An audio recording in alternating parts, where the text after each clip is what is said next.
everyone! Welcome back to Story Hive. Don't forget to hit that subscribe button and ring the bell so you never miss an update. Let's jump into today's story. My husband's ex-beauty queen continues to haunt our lives with daily harassment and sinister social media posts. Last week, yet another court date for the ex-beauty queen stalker came and went. We had been expecting her to enter a plea of guilty or not guilty, but no such luck. All we got was another vague reason as to why she wasn't ready, along with a new court date issued for months from now. There have been many court dates since her arrest. It's been over 18 months since she was arrested for her continued stalking and harassment, and she still wants to drag things on, seemingly trying to stay relevant in our lives. As an aside, the amount of court resources and taxpayers' money that's wasted is actually astounding. To recap, they broke up long before we met. She was a statuesque blonde, very tall, and a knockout in her day, in my opinion. This is somewhat important to the story, I guess. While she was a dazzling pageant winner on the outside, on the inside, oh boy, she could be charming and beautiful if she needed to be. But mostly, she treated people around her terribly, including my husband. He eventually broke it off with her, but she never went away. She would continue to call and email repeatedly, even after my husband and I met. If anything, her calls increased. She would call over and over again, day and night. Even after my husband, then my boyfriend, blocked her number, she would ask for money and threatened to go to the police, claiming he abused her if he didn't give it to her. He obviously did not give her money, which made her very upset. The threats increased and became more malicious. When that didn't work, she would switch tactics and try to sweetly ask him for help with certain. More accurately, she wanted him to do the work for her while she took the credit.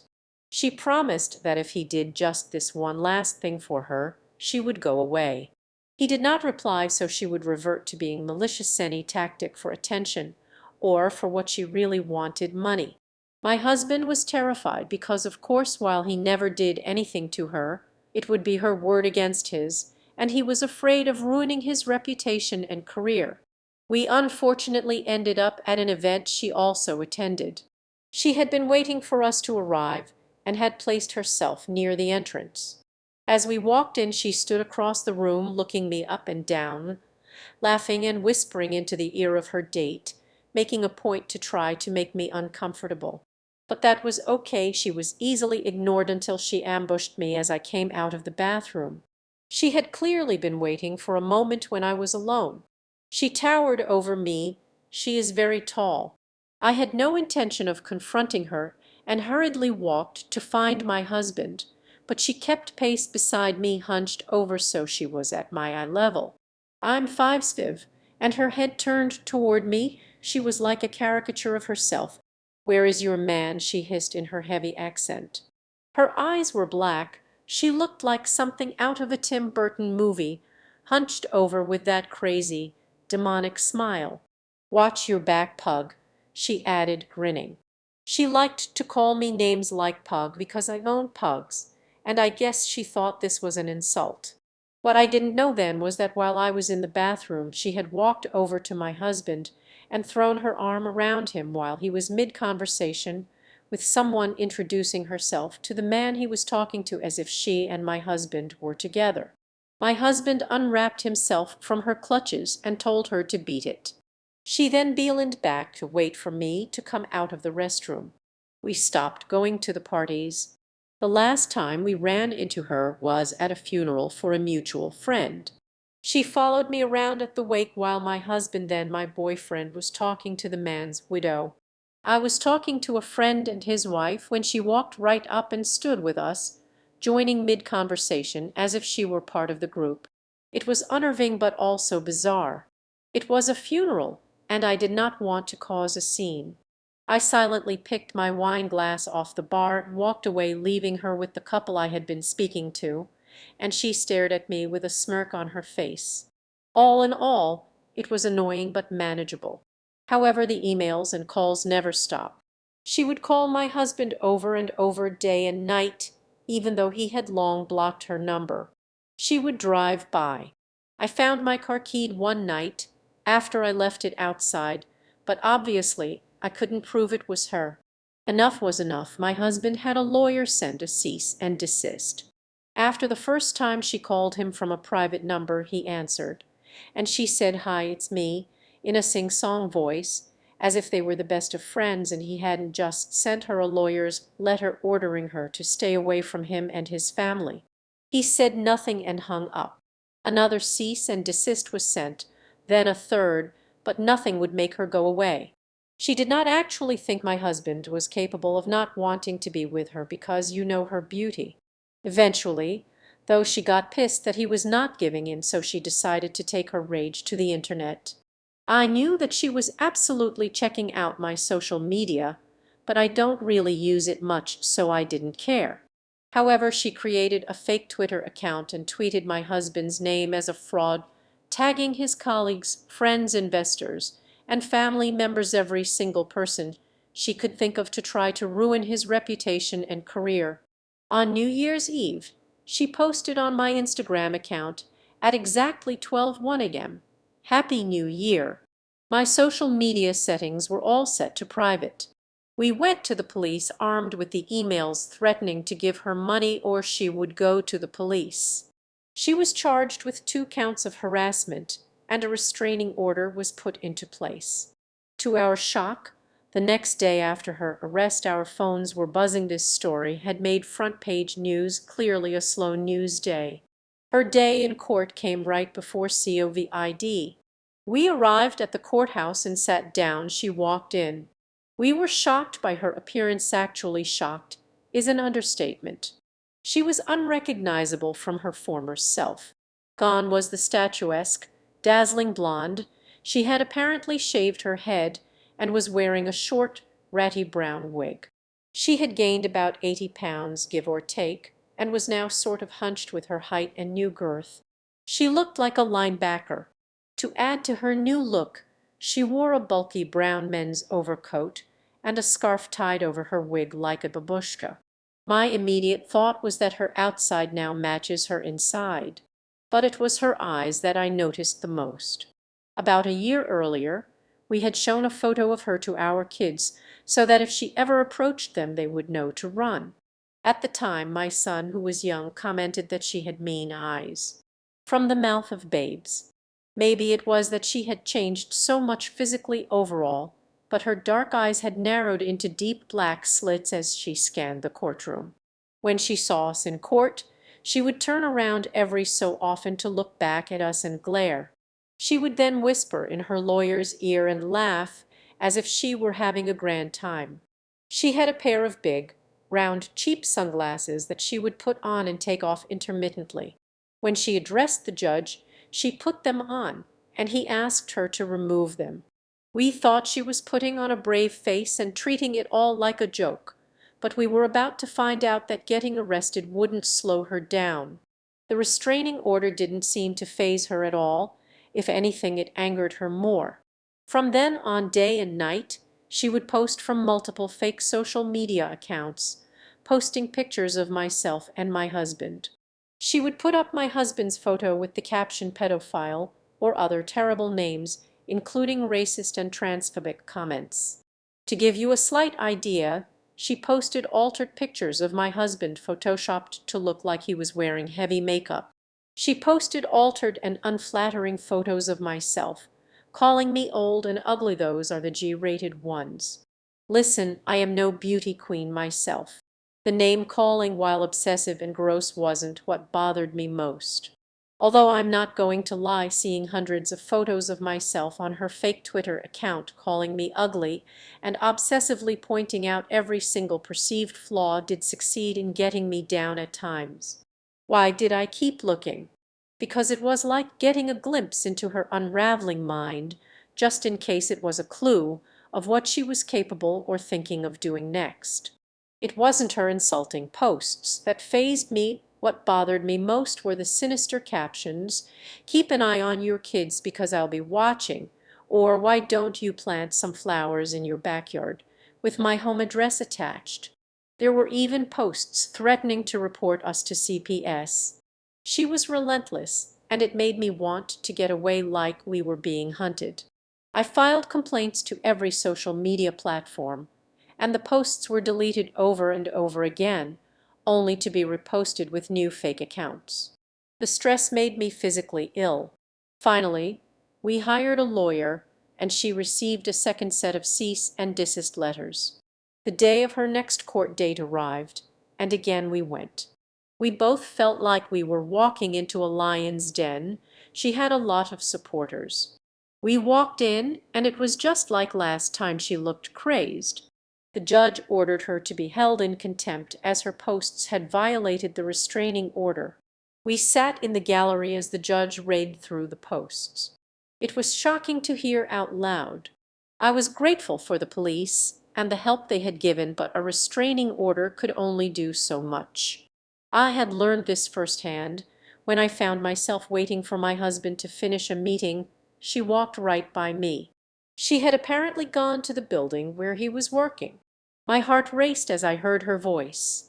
I darted out of the building trying to get to my car, but she spotted me. I managed to get into my car, but she approached and started banging on the windows, demanding I roll them down.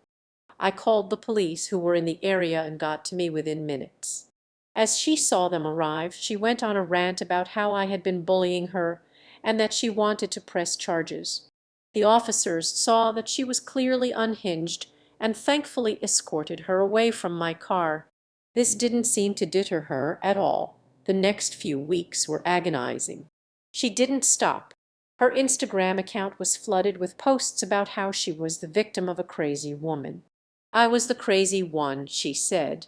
Her followers, who were mostly women, started hurling insults at me, sending me messages about how I would get what was coming to me.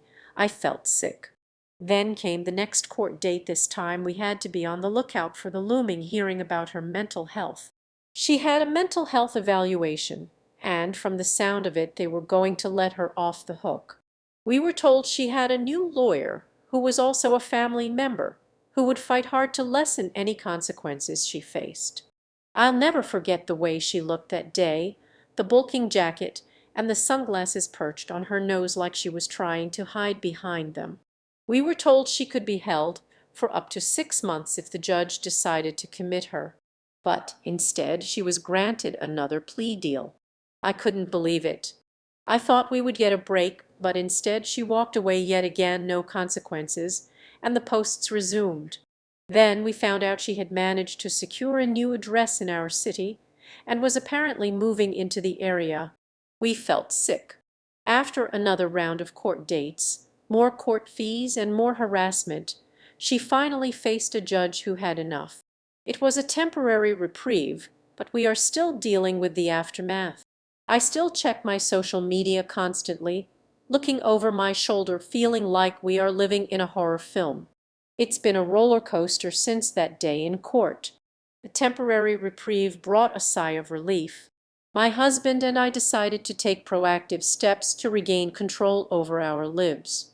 We changed our phone numbers, secured our social media accounts even further, and consulted with a private investigator to keep an eye on her activities. We also reached out to our friends and family, asking them to be vigilant and report any suspicious activity.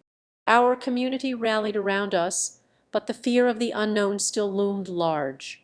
As weeks turned into months, we noticed small shifts in our day-to-day lives. While her posts had decreased, we were still on high alert.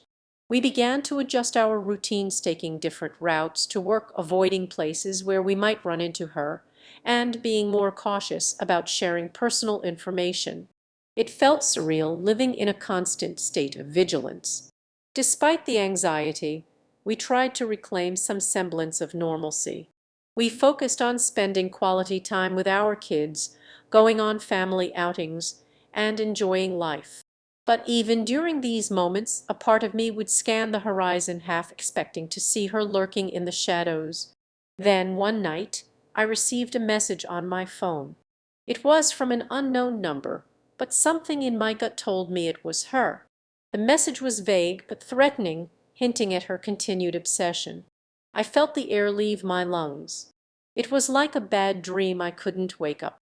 We immediately contacted our lawyer. It was exhausting, but we needed to have evidence if things escalated again. I found myself becoming a detective in my own life. Just when we thought we were in the clear, she showed up at a local event. My heart sank as I spotted her across the room, the familiar predatory gleam in her eyes. She was chatting with some people, her laughter piercing through the noise. I froze, unable to process how she could just walk in like she belonged there.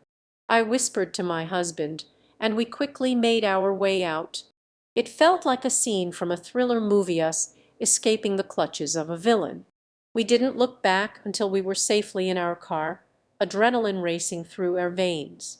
After that incident, we took a hard look at our security. We installed cameras around our home and beefed up our home security system. It felt drastic, but we needed to feel safe.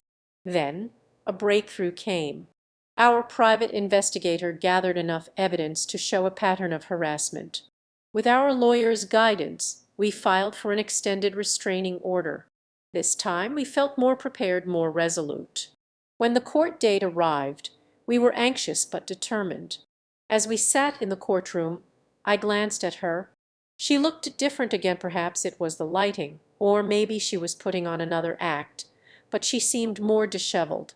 My heart raced as I took a deep breath, reminding myself that we had allies in our corner. The judge listened intently as our lawyer presented the evidence. Each post, each message, it was all laid out, and it felt cathartic to finally see it all acknowledged. We detailed the impact her actions had on our lives, the fear, the anxiety, the constant state of alertness. As the judge deliberated, I could feel the tension in the room. Finally, the verdict came down. The extended restraining order was granted. My heart soared. For the first time in a long time, I felt a weight lift. We walked out of that courtroom hand in hand, knowing we still had a long road ahead, but feeling empowered. We knew she might not stop completely, but we were ready to face whatever came next. In the weeks that followed, there were still hiccups, her attempts to skirt the order, her bizarre posts, but we were vigilant. We maintained our boundaries and continued documenting everything. With each passing day, we felt a bit more in control. As we approached the anniversary of her initial arrest, we took time to reflect on our journey. We had been through a lot, but we emerged stronger, more united. We embraced the idea of not letting fear dictate our lives any longer. It's a journey that's far from over, but we've learned to take it one day at a time. We've surrounded ourselves with love and support, and that has made all the difference. Through it all, we realized that we would not allow her darkness to dim our light. We were determined to move forward, to thrive. Thanks for tuning in to today's Reddit story. If you enjoyed it, please give this video a thumbs up and share it with your friends. And if you haven't already, make sure to hit that subscribe button and ring the bell so you never miss out on more amazing stories. See you next time.